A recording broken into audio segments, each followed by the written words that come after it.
नाशिक शहरातील जत्रा hotel stop परिसरात आज मोठ्या प्रमाणावर वाहतूक कोंडी निर्माण झाली। सकाळपासूनच वाहनांच्या लांबच लांब रांगा लागल्याने नागरिकांना प्रचंड मनस्ताप सहन करावा लागला।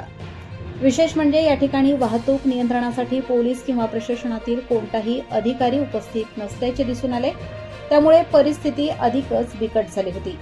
या गोंधळाच्या परिस्थितीत स्थानिक नागरिकांनी पुढाकार घेत स्वतःच वाहतूक सुरळीत करण्याचे काम हाती घेतले। काही युवकांनी रस्त्यावर उभे राहून वाहनांची ये-जा नियंत्रित केली आणि काही वेळातच वाहतूक कोंडी आटोक्यात आणली। नागरिकांच्या या प्रयत्नांचे सर्वत्र कौतुक होत असले तरी अशा महत्त्वाच्या ठिकाणी पोलीस व प्रशासनाची गैरहजेरी गंभीर प्रश्न निर्माण करणारी ठरत आहे। वारंवार होणाऱ्या वाहतूक कोंडीकडे संबंधित विभागाने गांभीर्याने लक्ष देण्याची गरज नागरिकांनी व्यक्त केली आहे।